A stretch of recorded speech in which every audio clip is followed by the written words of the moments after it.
अस्सलाम वालेकुम, मैं हूं इब्न मंसूर और आप मेरा चैनल देख रहे हैं पोइट्री हाउस। नाजरीन, पाकिस्तान की मीडिया इंडस्ट्री की तारीख़ में परिज़ाद उन गिने चुने ड्रामों में से है जो कि एक मिडिल क्लास या लोअर मिडिल क्लास फैमिली के एक इंतहाई आम सी शक्ल सूरत के हीरो या एक गरीब लड़के की ज़िंदगी की दास्तान है, जो कि ज़िंदगी के मुख्तलिफ़ फ़ेज़ेज़ में मुख्तलिफ़ किस्म के मसाइल और क्राइसिस का शिकार रहता है।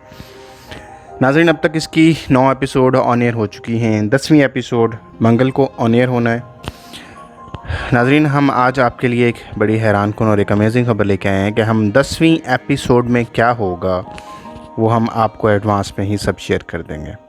आइए जानते हैं कि 10वीं एपिसोड में क्या होने वाला है, आगे कौन कौन से ऐसे ज़िंदगी के नशीब व फराज हैं जिनसे परिज़ाद को अभी गुज़रना है। ये सब जानने के लिए आप देखते रहें हमारी वीडियो और हमारे चैनल को सब्सक्राइब कर लें, बेल के आइकॉन पर क्लिक कर लें। जैसे कि आप जानते हैं 9वीं एपिसोड में कि परिज़ाद की जॉब हो जाती है फैक्ट्री के अंदर, उसे एक शिफ्ट के इंचार्ज के तौर पे नौकरी दे दी जाती है। वो अपने ड्यूटी आवर्स के दौरान अपनी फैक्ट्री के अंदर गैर मामूली नकलो हरकत को मॉनिटर करता है। वो देखता है कि बहुत सी ऐसी शिपमेंट्स हैं, बहुत सा ऐसा स्टॉक है जो कि बिना किसी रिकॉर्ड के उनकी फैक्ट्री से मशकूक अंदाज से बाहर जाना शुरू हो जाता है और वो उन्हें धमकी लगाता है कि जी अगर आप लोगों ने मुझे हकीकत ना बताई तो मैं फैक्ट्री मैनेजर को ये सारी चीज़ें जो है इन्फॉर्म कर दूंगा। ठीक उसी लम्हे वहाँ पे फैक्ट्री मैनेजर भी मौजूद होते हैं और वो सामने आ जाते हैं। फैक्ट्री मैनेजर से वो यही सवाल करता है कि भाई मैं फैक्ट्री की इस शिफ्ट का रिस्पॉन्सिबल हूँ, तो मैं बिना रिकॉर्ड के कैसे फैक्ट्री से जो है स्टॉक को बाहर आउट कर दूँ बिना किसी रिकॉर्ड के। फैक्ट्री मैनेजर उसे डांटता है और वहाँ से जाने के लिए कहता है और साथ ही साथ उसे ये भी धमकाता है कि ये राज हमेशा राज रहे और किसी का तज़किरा ना करे। लेकिन परिज़ाद का जहन इस तरह की 2 नंबरी या झूठ बोलने के लिए आमादा नहीं होता और वो ज़हनी तौर पे ये फ़ैसला कर लेता है कि ये हक़ाइक़ बहरोज़ करीम यानी कि फैक्ट्री या इस पूरी इंडस्ट्री के मालिक को ज़रूर बताएगा। इसकी खातिर वो अगले रोज़ उसे जैसे ही मौका मिलता है नेक्स्ट मीटिंग के अंदर मॉर्निंग के अंदर बहरोज़ करीम के गुज़रते हुए उसके सामने उसका रास्ता रोक लेता है और इस रास्ता रोकने की गुस्ताखी की वजह से मैनेजर उसे उसी टाइम नौकरी से दफ़ा हो जाने को या नौकरी से बर्खास्त कर दिए जाने का ऐलान कर देता है। लेकिन परिज़ाद भी अपनी ज़िद पे कायम रहता है और ये कहता है कि जो मुझे नौकरी से बेशक निकाल दिया जाए, बट मैंने बहुत इंपॉर्टेंट चीज़ है जो कि बहरोज़ करीम साहब को बतानी है। बहरोज़ करीम जब उसकी बातों को या उसके इसरार को देखता है तो वो अपने पसंदीदा चहीते सिक्योरिटी गार्ड को कहता है कि इस लड़के को मेरे ऑफ़िस में लेके आओ। परिज़ाद उसे सारी स्टोरी मैनू वन बयान कर देता है कि फैक्ट्री के अंदर से कुछ स्टॉक ऐसा है जिसका रिकॉर्ड नहीं होता और वो इंतहाई मशकूक अंदाज में फैक्ट्री से आउट कर दिया जाता है और चोरी छुपे ये हरकत करने या कराने के अंदर मैनेजर भी शामिल होता है।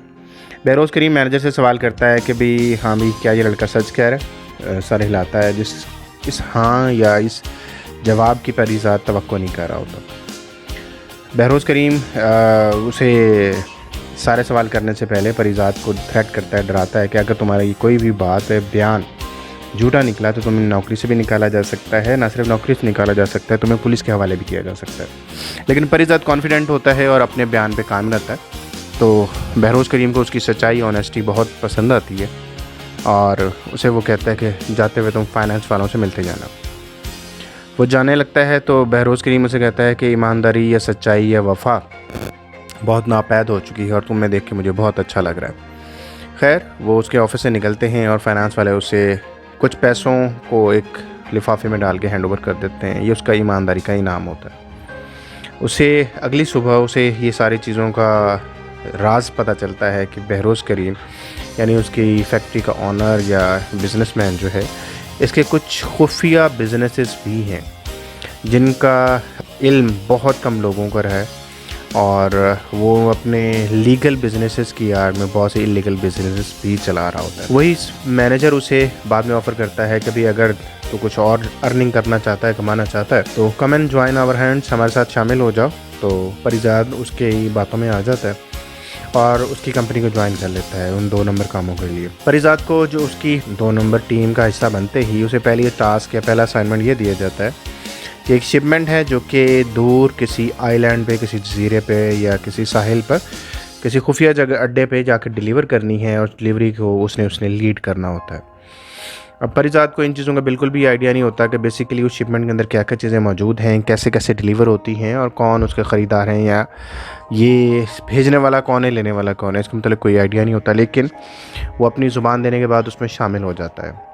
जैसे ही मुतल्लिका जज़ीरे या मुतल्लिका जगह पर वो पहुंचते हैं तो सडन लाउड स्पीकर के ऊपर शोर या अनाउंसमेंट्स होना शुरू हो जाती हैं कि तुम लोगों को घेर लिया गया है और अपने अपने हथियार फेंक के बाहर आ जाओ।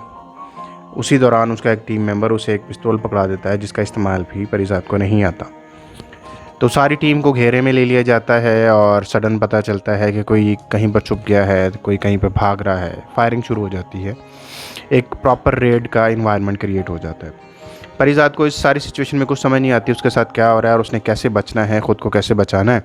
परिजात को कुछ लोग अरेस्ट कर लेते हैं और उसे अरेस्ट करने के बाद एक तय खाने के अंदर एक अकूबत खाने में ले जाते हैं। वहाँ पर एक अरबी पहले रोज़ आकर उस पर थप्पड़ों की बारिश कर देता है और उस पर टॉर्चर शुरू कर देता है और उससे पूछता है कि भी तू ये काम किसके लिए कर रहा था, या तेरा बॉस कौन है, या ये शिपमेंट जिनका सामान तू लेकर आया ये सामान किसका था। यानी अपने बॉस का कोई या अपने टीम मेंबर्स की डिटेल बताओगे तुम्हारे साथ कौन कौन शामिल हैं। परिजात अपनी एक ऑनेस्टी की वजह से और दूसरा कुछ चीज़ों की लाइल्मी की वजह से उन्हें किसी भी चीज़ की कोई इन्फॉर्मेशन नहीं दे पाता। जब भी उनसे सवाल किया जाता तो परिजात उसका जवाब जब इनकार में या लाइल्मी का करता तो उसके ऊपर टॉर्चर की इंतहा कर दी जाती। हाथों की उंगलियां और पैरों की उंगलियों को हथौड़ों से और डिफरेंट औजारों से उंगलियों को तोड़ दिया जाता है। सख्त तरीन टॉर्चर किया जाता है। उसे सोने नहीं दिया जाता, लोहे के कुंडों पर उसके जिस्म को लटका दिया जाता है, उसके जिस्म के एक एक हिस्से को नोचा जाता है, उसे सज़ा दी जाती है, उसे रस्सी से बांधा जाता है, उसे सोने नहीं दिया जाता। हर मुमकिन हद तक उसके जिस्म को तोड़ा जाता है, सज़ा दी जाती है और हमेशा एक ही सवाल किया जाता है कि तेरा बॉस कौन है, तेरा बॉस कौन है, तू किसके कहने पे ये चीज़ें कर रहा है, तेरे साथ और कौन कौन से लोग शामिल हैं, तुम्हारे अड्डे कहाँ हैं। मतलब इससे मिलते जुलते सवालात किए जाते हैं, लेकिन किसी भी सवाल का जवाब वो हाँ में या पॉजिटिव नहीं देता। हर सवाल का जवाब जब इनकार में देता है तो उसके ऊपर टॉर्चर की इंतहा कर दी जाती है। और हर रोज़ परिजात को यही लगता है कि आज शायद उसकी ज़िंदगी का आखिरी दिन है, लेकिन वो फिर भी ज़िंदा रह जाता है। फिर एक दिन उसे ये महसूस होता है कि उसके बांधने वालों ने ये फ़ैसला कर लेते हैं कि जिस कल सुबह जो है इसको हम मार डालेंगे या इसकी ज़िंदगी का कल आखिरी दिन होगा। और ये कहकर वो उस हॉल से, उस कमरे से बाहर निकल जाते हैं। जैसे ही वो बाहर निकलते हैं तो परिजात को ये महसूस होता है कि शायद आज उसको प्रॉपरली बांधना भूल गए हैं, ये रस्सियाँ थोड़ी सी लूज़ बांधी हैं। वो थोड़ी सी कोशिश या थोड़ी जद्दोजहद करने से वो रस्सियों को खोलने में कामयाब हो जाता है। और जब वो उस कमरे से निकलता है तो ये पता लगता है कि भी वो किसी ऐसी जगह पर है जो कि अंडर कंस्ट्रक्शन बिल्डिंग है और प्रॉपरली कोई दफ्तर या कोई तहखाना उसमें नहीं है। और वो भागते दौड़ते थोड़ा सा निकलने की कोशिश करता है तो एकदम वो सूरज या रोशनी के जब सामने आता है तो उसकी आंखें चुंधिया जाती हैं और उसे दिखाई देना बंद हो जाता है। वो बेहोशी की जानब जाने लगता है तो उसे अपना नाम लेने की आवाज़ सुनाई देती है कि परिजात होश करो। लेकिन तब तक वो उसके होश जा चुके होते हैं। जब उसकी आँख खुलती है तो ख़ुद को एक हॉस्पिटल में पाता है। वो नर्स से पूछता है कि मैं कहाँ पर हूँ और मुझे यहाँ पर कौन लेके आया है, लेकिन नर्स उसके किसी भी सवाल का जवाब नहीं दे पाती। थोड़ी देर में वहाँ पर बहरोज़ करीम का करीबी वफ़ादार और personal security guard Firoz Khan वहाँ पे आन वारद होता है। फ़िरोज़ खान को देखकर उसके होश पहले ही उड़े हुए होते हैं तो वो और भी परेशान हो जाता है। अभी तक उसे ये सिस्टम नहीं समझ आया होता कि मेरे साथ ये जुल्म, ये ज़्यादती या ये जितने भी मैंने मरहले देखे हैं ये क्यों हुए हैं, किसके कहने भी हुए हैं। बट फ़िरोज़ खान आता है, उसका ट्रीटमेंट का पूछता है कि सब कुछ ट्रीटमेंट सही चल रहा है। वो फ़िरोज़ खान से बार बार पूछता है कि तुम यहाँ पर कैसे, मैं यहाँ पर कैसे, और मेरे साथ जो हुआ वो सब सीन क्या था। बट फ़िरोज़ खान उसे प्रॉपरली आंसर नहीं देता। फ़िरोज़ खान के जवाब ना देने के पीछे बहुत से राज होते हैं। थोड़ी देर वक्त गुजरता है तो बहरोज़ करीम उसी हॉस्पिटल में इंटर होता है। बहरोज़ करीम को देखकर वो उठने की कोशिश करता है, बहुत हैरान और हैरतों का एक पहाड़ उस पर टूट पड़ता है कि भाई ये सब चीज़ें मेरे साथ क्या हो रही हैं। बहरोज़ करीम ये इंकशाफ करता है कि उसके साथ जो जुल्म हुआ, जो ज़्यादती हुई, जितना टॉर्चर किया गया, वो सब कुछ बहरोज़ करीम के कहने पे किया गया। नाज़रीन, ये सब चीज़ें अगले एपिसोड में आप देखेंगे। बहरोज़ करीम के इस टॉर्चर के बाद और इस चीज़ को एतराफ़ कर लेने के बाद परिजात के साथ आगे क्या होगा, एपिसोड 11 के अंदर ये सारी चीज़ें डिटेल से डिस्कस होंगी। तब तक आप हमारे चैनल को सब्सक्राइब करें और स्टे ट्यून टू अस। इंशाल्लाह अगले एपिसोड का हाल हवाल लेके हम जल्दी हाजिर होंगे। बहुत शुक्रिया।